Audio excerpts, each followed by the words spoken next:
Vamos a hablar un poco sobre legislación. Este bloque se titula así, Legislar contra la aporofobia, políticas y normativas. Pero antes de entrar de lleno, os suelto tres cositas o tres ideas. Para todas las que estáis aquí, que sepáis que después de este evento se va a elaborar un informe, de forma que vamos a tomar nota de citas, estamos tomando nota de las mejores ideas, vamos a comprimirlo todo. Podéis, bueno, yo os animo, en aras a mejorar un poco la utilidad del informe que saldrá de este evento o del foro, a que penséis no solo en clave presente, sino en clave futuro. A ver qué se nos ocurre para mejorar la situación y para combatir esta lacra que tenemos encima de la mesa. Y os recuerdo también que podéis anotar dudas que después compartiremos en el chat o al final del evento habrá tiempo para que sigamos discutiendo. Y bueno, ahora sí, María Jesús Raimundo de la Fiscalía. em, Ahora tenemos 7 minutos por cada intervención, así que un poquito más de tiempo. A mí me gustaría arrancar este bloque sobre legislación, normativa, políticas, empezando contigo, si nos permites, y lanzándote dos preguntas. Son muy amplias. Ahí tú ya puedes acotar y con mirada de futuro. La primera, ya nos contaste al principio en la conceptualización de aporofobia, eh, qué normas, qué herramientas legales tenéis sobre la mesa para combatir esta lacra, de qué limitaciones hay a veces en el plano estadístico.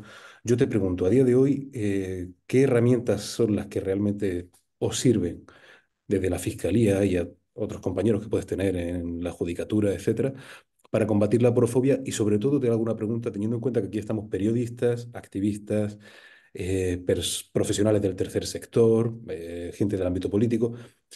¿De qué forma crees tú que se podría mejorar la coordinación entre quienes estáis en tu posición, la Fiscalía, luchando contra delitos de odio y discriminación, y quienes estamos, digamos, de esta parte? Periodismo, activismo, tercer sector. Te doy la palabra. Muchas gracias. Pues muchas gracias de nuevo, José.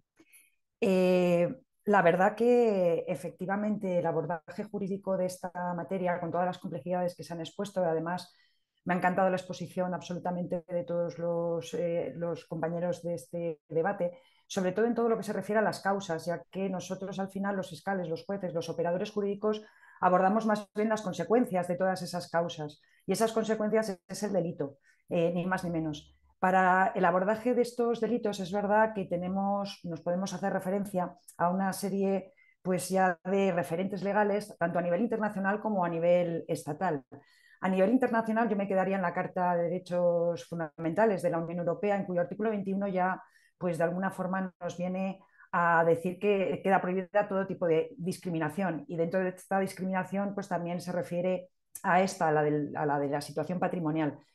Coincido en todo lo de la interseccionalidad. Es verdad que a veces hay motivos múltiples de discriminación en muchísimos casos, y se deben de abordar con la misma urgencia sin, desde luego, sin que prevalezca ningún motivo de discriminación más sobre otro. Al final todos importan.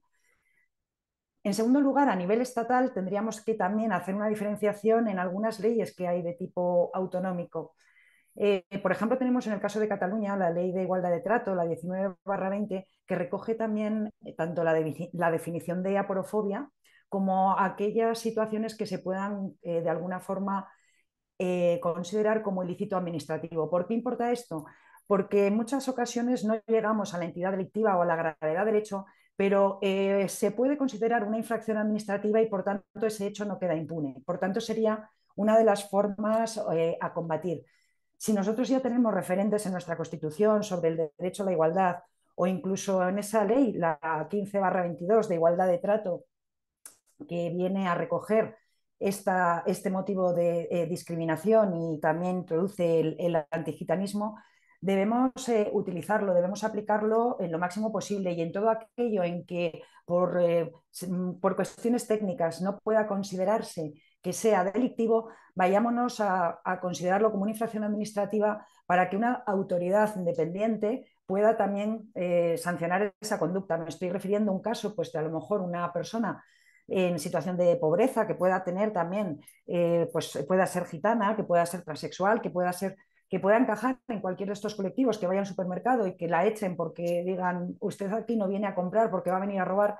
Esa persona pueda acogerse, si no puede ser esa conducta constitutiva de delito, por lo menos que sea una infracción administrativa.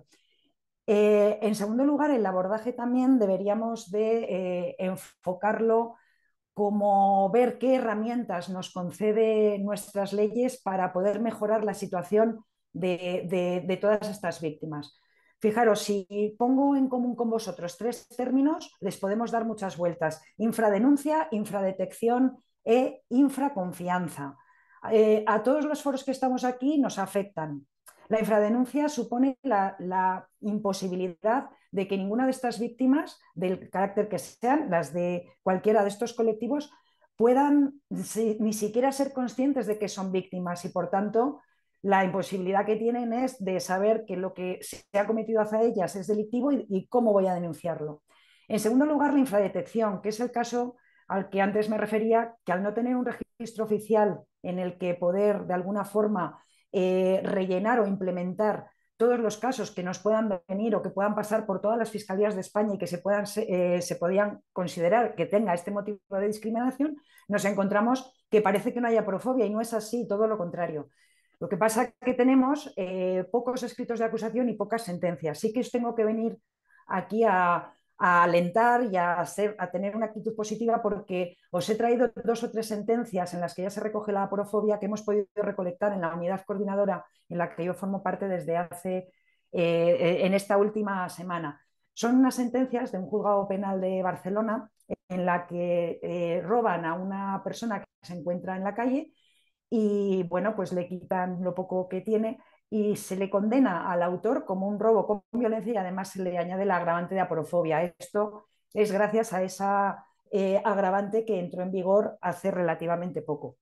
En segundo lugar, también hemos tenido del juzgado penal de Cartagena pues una serie de agresiones que también pues, se ha condenado con lesiones y contra la dignidad, con lo cual pues, también se recoge la nueva reforma. Pero lo más novedoso del pasado 29 de febrero, pues en esta materia, o que creo que quiero contaros para que veáis que algo se va moviendo, es que el Tribunal Supremo ha anulado 2 sentencias, una de la Audiencia Provincial y otra del Tribunal Superior de Justicia, me parece que era de Cataluña o de País Vasco, pero las ha anulado porque tratábamos un tema que era una agresión sexual de un varón a otro varón que compartían piso. Uno de ellos era de origen ecuatoriano y en el momento que surge, bueno, pues que tiene esa vivencia, directamente sale del piso. Al salir del piso se queda sin recursos, se queda en una situación pues prácticamente ilocalizable, con lo cual cuando se celebra el juicio, el acusado no tiene una estrategia de defensa perfecta porque la víctima ha desaparecido. Se pide por parte de la defensa que se suspenda ese juicio porque la otra persona está ilocalizable y se juzga. Al juzgarse sin prueba, se absuelve. El abogado de la víctima consigue pues, recurrir en apelación. La Audiencia Provincial y el Tribunal Superior de Justicia dicen que no, que es que estaba ilocalizable, pues que se tenía que celebrar el juicio aunque fuera en ausencia de la víctima. Y finalmente el Supremo, valorando en conjunto la situación de injusticia que se ha podido cometer a una persona que tiene un 72% de minusvalía física y además se encontraba en situación de calle, por lo cual no tenía por qué tener un móvil perfectamente localizado, decide anular los 2 juicios o las dos No te sentencias. oigo. ¿Perdón? ¿Me oís? Sí, sí, te escuchamos Sí, perfectamente. perdona. Pues decide anular las 2 sentencias para que se repita el juicio con otros magistrados distintos. Con lo cual entendemos que esta situación de alguna forma nos posiciona en cierta toma de conciencia. Sí que también quería hablaros de una herramienta procesal que podemos empezar ya a adaptarla y que sugeriría de alguna forma reformas en la ley de enjuiciamiento criminal para llevarla a cabo, que es la prueba preconstituida. Mirad, la prueba preconstituida supondría que en el momento en que una víctima de un delito de este tipo podamos suponer que por lo que sea no va a estar del todo localizable, que su declaración sea grabada el mismo día que ocurre, en el mismo día que se detiene a su agresor, con plena contradicción con el abogado de la defensa y que quede grabada para que si por lo que sea luego no puede localizarse, tengamos esa prueba que es admitida, que es prueba legal y que tengamos, por tanto, un contraste. Con lo cual, esa sería una herramienta. Pero cuando ya pasamos a la segunda parte de qué tipo pues, de enlace podemos tener los actores civiles con fiscalía, con la parte judicial, yo me atrevería a que el titular sería que entre todos debemos combatir el silencio. Combatir el silencio significa el poder dar voz a la víctima que sufre este tipo de infradenuncia, pues la protección que dais vosotros, la de todo tipo de entidades, es muy relevante, pero sobre todo intentar que los hechos que sean constitutivos de delito o de infracción administrativa sean siempre, siempre puestos en conocimiento de autoridades. Intentar detectarlo y en relación a la falta de confianza que pueden tener con las instituciones o con fuerzas y cuerpos de seguridad del Estado, con todo tipo de autoridades, la entiendo y me responsabilizo de ella. ¿Por qué? Porque nos falta siempre formación, nos va a faltar siempre sensibilización y toma de conciencia de estas personas que vienen a poner en conocimiento nuestro unos hechos que han sido traumáticos. Esa falta de confianza y el deber que tenemos nosotros es de seguir apostando por una formación, porque no todo el mundo que tiene formación tiene sensibilización y porque no todo el mundo que tiene sensibilización tiene formación. Por tanto, optemos entre todos a recabar datos, a formarnos y sobre todo a combatir ese silencio. Muchas gracias. Gracias, María Jesús. Pues oye, me lanzas un guante maravilloso para darle paso ahora a Cristina. Cristina, desde el trabajo que estáis haciendo vosotros, antes María Jesús hablaba o ponía sobre la mesa tres conceptos: infradenuncia, infradetección, infraconfianza. Me centro en el primero, infradenuncia, y te pregunto, desde vuestra labor, desde la Fundación Secretariado Gitano, ¿cómo creéis que se puede atajar ese problema con la cuestión de la infradenuncia? Y quizás nos puedas dar algún ejemplo de la vida real de cómo estáis trabajando vosotras para atajar esta cuestión, qué limitaciones hay. Te escuchamos. 7 minutos. Bien, fenomenal. Pues yo creo que para hacer propuestas sobre cómo combatir la infradenuncia, primero tenemos que irnos a las causas, ¿no? de la infradenuncia. Y si miramos los datos, tanto de las encuestas de la FRA, también tenemos los estudios, que ahora se está haciendo uno más reciente, pero tenemos el del año 2020, el último del Consejo para la Eliminación de la Discriminación Racial o Étnica sobre percepción de la discriminación racial o étnica. Tenemos también los datos del Ministerio del Interior sobre en materia de infradenuncia. Y a la hora de preguntar a la gente si ha sufrido discriminación o un delito de odio y si ha denunciado y ya por qué no ha denunciado, porque los datos son muy elevados, los de infradenuncia, solo se denuncian en torno a un 10%. En el caso de las personas gitanas es aún más bajo ese porcentaje. Entonces, si hacemos un análisis de estos factores, encontramos por un lado, o sea, yo lo resumiría en dos grandes factores que tienen que ver también con lo que comentaba antes María Jesús, ¿no? Por un lado está el tema de la desconfianza en las instituciones o en la posibilidad de que la denuncia llegue a buen puerto, y por otro lado tenemos otros factores que tienen que ver con la normalización y la minimización de la discriminación sufrida, ¿no?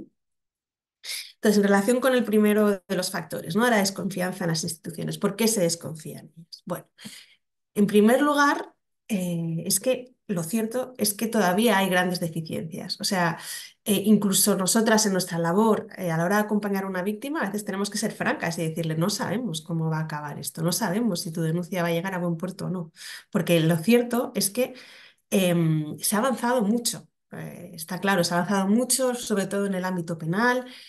Creo que María Jesús es como una buenísima demostración de lo muchísimo que se ha avanzado. La creación de las fiscalías provinciales especializadas en delitos de odio ha sido absolutamente clave. Ha sido un antes y un después en nuestro trabajo el tener un fiscal o una fiscal amiga, amigo, digamos, aliado de la causa, a quien llamar en primer lugar cuando atendemos a una víctima es fundamental. Lo mismo ocurre con el caso de las fuerzas y cuerpos de seguridad del Estado. Tanto dentro de la Policía Nacional como de la Guardia Civil hay interlocutores sociales a nivel de todas las provincias con los que también trabajamos mucho, y también ha sido fundamental el salto cualitativo que hemos dado en este ámbito penal, ¿no? Pero todavía sigue habiendo problemas. Yo creo que el tercer actor en discordia aquí es el Poder Judicial, y sobre este todavía no se ha incidido suficientemente. Yo creo que es un gremio que todavía es muy resistente al cambio y que no ha hecho ese viaje que sí se ha hecho en la Fiscalía y sí que se ha hecho en una parte importante de las fuerzas y cuerpos de seguridad. ¿Vale? Luego, en el ámbito administrativo, hemos hablado ya de la Ley Integral de Igualdad de Trato, que fue una ley muy celebrada porque venía un poco a colmar esta laguna que teníamos de ausencia de un marco sancionador administrativo que pudiese responder o que pudiese sí, sancionar otras conductas no penales, pero que también son discriminatorias. El problema es que, como también se ha mencionado por aquí, esta ley ahora mismo es un papel mojado porque las administraciones que tienen que aplicarla no la están aplicando, no se dan por interpeladas. Es verdad que la ley tiene muchas limitaciones porque no es suficientemente clara. Y luego además es que hay una autoridad, que es la autoridad independiente, que debería haberse establecido ya hace más de un año y todavía no se ha creado. Y sin este organismo que vele por la aplicación de la ley, la verdad es que nuestra experiencia está siendo muy, bueno, muy poco efectiva, ¿no? Al final. Entonces tenemos aquí la desconfianza de las instituciones en parte justificada por el funcionamiento real, ¿no? Luego también tenemos casos vamos, tenemos todavía una situación de antigitanismo estructural, de discriminación estructural contra determinados grupos, de racismo estructural e institucional. Muchas veces son los propios funcionarios los que cometen la discriminación. Entonces, os hablaba antes de las fuerzas y cuerpos de seguridad, pues han hecho un avance muy bueno en lo que es la especialización frente a los delitos de odio, eso es indudable, pero todavía persisten los casos de identificaciones por perfil étnico, de agresiones policiales motivadas por el racismo, y esto merma muchísimo la confianza entre de las víctimas con las instituciones, porque si un policía te discrimina o si un policía te agrede, te da lo mismo, además, que sea policía local, policía, guardia civil, policía nacional, la gente no distingue, ya eso merma su confianza total con el sistema, y así lo dicen además los estudios que hay al respecto, ¿no? de esta situación. Luego además coincido mucho con Silvia, ¿no? Todo esto hay que ponerlo en un marco histórico, y esto es fundamental. La verdad es que no puede ser meramente jurídico, también hay que tener en cuenta la historia. Y en el caso del pueblo gitano, tenemos que decir que en Europa la historia de este pueblo es la historia del antigitanismo. Es un pueblo que ha sobrevivido precisamente gracias a vivir a espaldas del Estado, porque el Estado le reprimía, no le dejaba utilizar su lengua, no le dejaba utilizar sus vestimentas, no le dejaba incluso ejercer sus oficios tradicionales. Claro, este marco histórico, aunque por supuesto ha ido mejorando, pero sigue ahí, ¿no? Y todavía siguen heridas abiertas de graves violaciones de derechos humanos cometidos para con este pueblo, al igual que otros pueblos que todavía están pendientes de reparar, y eso también merma su confianza en el sistema, ¿no? Luego, en cuanto a la normalización de la discriminación, esto es algo que además vemos que se acentúa aún más entre las personas más pobres, más vulnerables, donde hay más motivos, ¿no? de discriminación que interseccionan en ellas. Porque de hecho, antes os hablaba de este estudio que hicimos en asentamientos, pues vimos, por ejemplo, que su percepción de la discriminación era mucho más baja que la percepción que podría tener el pueblo gitano en otros que resida en otros ámbitos, o el pueblo gitano en su conjunto, ¿no? Y esto nos da una medida de las cosas, porque por supuesto que sufren discriminación y sufrirán muchos más incidentes, pero cuanto más vulnerables, cuanto más vivan excluidos del resto de la sociedad, más normalizan esta situación y menos detectan esas vulneraciones de derechos humanos, ¿no? Entonces, esto tiene que, a la hora de diseñar estrategias, tenemos que estar alerta a esto, porque al final quienes más apoyo requieren son quienes menos están recibiendo este apoyo, porque menos recursos tienen para, me avisa el temporizador de que estoy fuera de tiempo ya, Está para genial, está genial. poder llegar a esto, ¿no? Entonces, propuestas, por supuesto, seguir fortaleciendo todo el sistema institucional y legal frente a la discriminación. Segundo, combatir la discriminación cuando es ejercida por autoridades, por funcionarios, etcétera. Tercero, medidas de reparación histórica por las violaciones de derechos humanos cometidos en el pasado. Y cuarto, estoy totalmente de acuerdo con lo que comentaba antes Miquel. No puede haber igualdad de trato sin igualdad de oportunidades. Al final, esto hay que colocarlo en una estructura y en una situación de desigualdad. Y entonces, todas estas medidas en materia de discriminación y delitos de odio tienen que estar enmarcadas en políticas de reducir las desigualdades, porque si no, nos quedamos cortos. Y no me da tiempo a hablar del trabajo de la Fundación, pero bueno, en otro momento podremos hablar de esto. Pues Cristina, muchísimas gracias, ¿eh? Si quieres resumir o darle una pincelada Bueno, final al trabajo de... nada, 10 segundos. Tenemos varios programas de atención a víctimas de discriminación racial o étnica. Si queréis acceder a ellos, llamad al 021, que es el teléfono de 3 cifras para víctimas de discriminación étnico-racial. Es un servicio público que depende del Ministerio de Igualdad, bueno, de un organismo del Ministerio de Igualdad, pero como lo prestamos en la fundación, pues ahí podremos atenderos y luego lo que es la atención del caso podremos prestarlo bien dentro de la fundación o bien dentro de cualquiera de las otras 7 organizaciones del tercer sector que junto con nosotros pues prestamos este servicio para víctimas de cualquier forma de racismo, no solo antigitanismo. Y con esto, 021, ya estaría todo. Mar- Gracias. Maravilloso, gracias Cristina. Alberto, si nos puedes ayudar a cerrar un poco este segundo bloque, te lanzo una pregunta. A ver, la Oficina Nacional de Lucha contra los Delitos de Odio es una institución que todos conocemos de alguna forma y además aparece siempre de vez en cuando en informativos, en prensa escrita, pero quizás tú nos puedas ayudar un poco a entender qué mecanismos tenéis realmente a la hora de luchar contra este tipo de delitos y si nos puedes hablar también de qué limitaciones o qué cosas crees tú que podría mejorar a nivel normativo, a nivel coordinación o interlocución con otros actores sociales. Te escuchamos. Vale, muchas gracias, José. Hay muchos comentarios que me gustaría hacer a mis compañeras. Voy a ir un poco centrado al tiempo. A ver, lo primero que me gustaría recalcar es que la Oficina Nacional de Lucha contra los Delitos de Odio tiene dos vocaciones, ¿vale? Tiene un cometido principal que es coordinar, impulsar, fortalecer políticas y acciones dirigidas a prevenir, investigar, sancionar los delitos de odio y cualquier forma de violencia o discriminación basada en eso, en raza, origen étnico, orientación, identidad de género, religión, aporofobia, discapacidad, entre otros criterios, ¿no? Esta oficina actúa como puente entre comunidades afectadas. Quiere decir que las autoridades de la aplicación de la ley y otras entidades gubernamentales está ahí para asegurar una respuesta efectiva y coherente entre ello y los delitos de odio. Quiere decir, si consultamos la web, no solo tenemos archivos respecto a guías, protocolos, planes de acción y demás para la formación de las fuerzas y cuerpos de seguridad del Estado y también estamos realizando ahora formaciones para seguridad privada, sino que también tenemos un auténtico mapa de recursos a las víctimas de delitos de odio. Quiere decir que la oficina tiene una doble vocación. Está claro que tiene una acción de investigar, prevenir, promover y tal, pero también tiene una vocación clara de asistencia a víctimas. Eso se traduce pues, en las guías de trauma que hemos sacado, en las que estamos realizando ahora para discapacidad, guías de víctimas de delitos de odio por trauma y factores de estrés, buenas prácticas.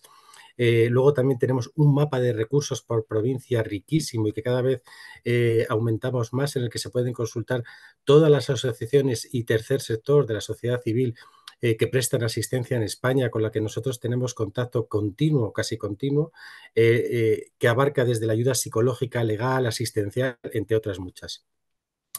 Luego, para hacer frente a conductas discriminatorias, pues la oficina tiene una serie de mecanismos, ¿no? Lo primero que hacemos es formar y sensibilizar. Lo ha dicho antes muy bien la compañera. No solo formamos en cuanto a contenido académico, sino que también tratamos de sensibilizar. Hacemos el desarrollo de programas de formación para funcionarios públicos, especialmente aquellos que están vinculados con las fuerzas de seguridad, como puede ser pues, identificar, prevenir, responder a los delitos de odio, pero también en el trato a las víctimas y a los ciudadanos. Luego también mecanismos de mejora de la denuncia, porque entendemos que tenemos que facilitar estos canales y que sean accesibles y seguros, por lo que decía antes Cristina, para que las víctimas o testigos de delitos de odio puedan reportar los incidentes asegurando un tratamiento adecuado y respetuoso para las personas que van a realizar las denuncias. Es verdad que todavía tenemos un camino por recorrer, pero se ha avanzado muchísimo en este aspecto y coincido plenamente en Cristina en que todavía tenemos un problema estructural, pero no diría yo institucional. Institucional, ahora más que nunca tenemos un organismo que se llama la IPSS que persigue e investiga de manera eficaz todos los tratos y todas las identificaciones llevadas a cabo por fuerzas y cuerpos de seguridad de manera fraudulenta. Entonces, es un tema sobre el que se trabaja mucho y sobre el que se está haciendo muchísimo hincapié. Digo, todavía tenemos espacio de mejora, pero ahora más que nunca creo que se está haciendo una labor en este sentido muy amplia y muy profunda. Luego, más mecanismos, pues recopilación de datos y análisis. Lo decía antes María Jesús, que tratamos de establecer, pues sobre todo, sistemas para la recopilación sistemática de datos de delitos de odio, no solo en las denuncias, sino también que estamos llevando a cabo el desarrollo de herramientas para la monitorización del discurso de odio en las redes sociales, en Internet, lo que nos va a permitir hacer un análisis detallado de cuáles son las tendencias, la efectividad de las políticas implementadas, el impacto, etcétera. Luego tenemos una muy clara vocación de cooperación interinstitucional. Fomentamos la cooperación entre los diferentes niveles de gobierno, entre diferentes sectores, público, privado, organizaciones no gubernamentales, para abordar lo que entendemos que se ha hablado de aquí desde el primer momento, lo ha dicho Miquel y lo habéis dicho todos, abordar el problema de una manera integral, los delitos de odio, no solo desde una parte como puede ser la denuncia o la persecución de los delitos. Y luego tres puntos más. El apoyo a las víctimas. Tenemos una provisión de asistencia y de apoyo a integrar a las víctimas de delitos de odio en la medida en la que cada vez vamos integrando más, sobre todo psicológicos, legales y de apoyo social, con ese mapa de recursos que os comentaba antes.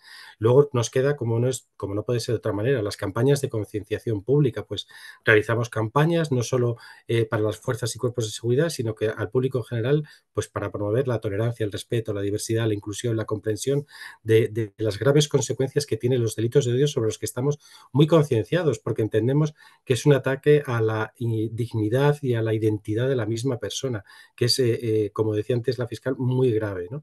Y luego normas específicas, pues tratamos de promover y de aplicar legislaciones que tipifiquen y sancionen los delitos de odio, porque si queremos tratar todos estos hechos, hay que darles visibilidad, y esa visibilidad empieza en la denuncia. Si hay un ilícito penal o administrativo, ¿vale? Buscando el respeto, la diversidad, la comprensión de las graves consecuencias que tiene los delitos de odio. Y luego me gustaría hacer, no sé cómo voy de tiempo, dos incisos a dos proyectos europeos en los que estamos participando ahora mismo, que ya están teniendo repercusión en la calle directamente. El primero es el proyecto RealUp, que llevamos a cabo con el OBERACSE, el Observatorio para el Tratamiento del Racismo y la Xenofobia.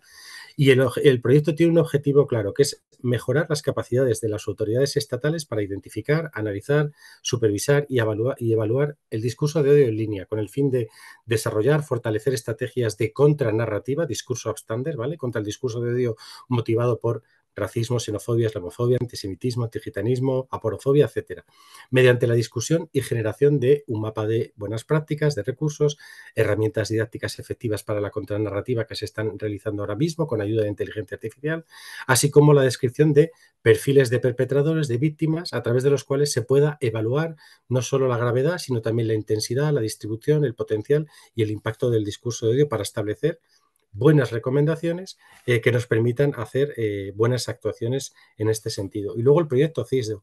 Es un proyecto de objetivo general que tiene la visión o la vocación de mejorar las capacidades tanto nacional y local de las fuerzas y cuerpos de seguridad, pero en cooperación con las organizaciones de la sociedad civil. Se han creado COPRAS, grupos de trabajo en el que trabajan juntos, codo con codo, fuerzas policiales y la sociedad civil, para prevenir, identificar y responder a los incidentes racistas y demás de delitos de odio, pues para mejorar ese conocimiento mutuo y tratar de crear lazos de confianza, que era lo que antes decía Cristina. Pues en eso también estamos. Hemos creado distintas COPRAS, ya digo, en Valencia, Salamanca, hay distintas provincias que están ahora mismo trabajando, en las que se están creando lazos de confianza, ¿vale? ¿Para qué? Pues para evitar que se denuncie mejor los delitos de odio, que se conozca mejor el fenómeno del delito de odio, pero también y sobre todo para que se trate mejor a las víctimas y se las apoye en todos los pasos de la victimización, ¿no? De delitos de odio.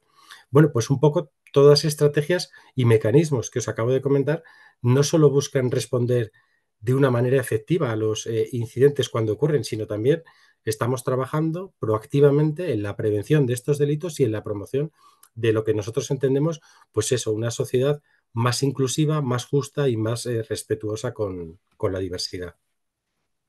Maravilla, Alberto. Oye, qué buen atino al tiempo. Antes de pasar al tercer bloque, y gracias, Alberto, os quiero recordar una cosa. Queridas ponentes y queridos ponentes, si se os queda algún tema en el tintero, si hay algo que a toro pasado os venga a la cabeza, EAPN mandará después un email y podéis, y de verdad sería precioso si compartís cualquier idea en la que queréis profundizar, referencias, algo que se os haya olvidado comentar, porque eso va a servir para el informe, y de verdad la vocación del informe es ser útil, y es que inspire y que abra debate y que abra camino.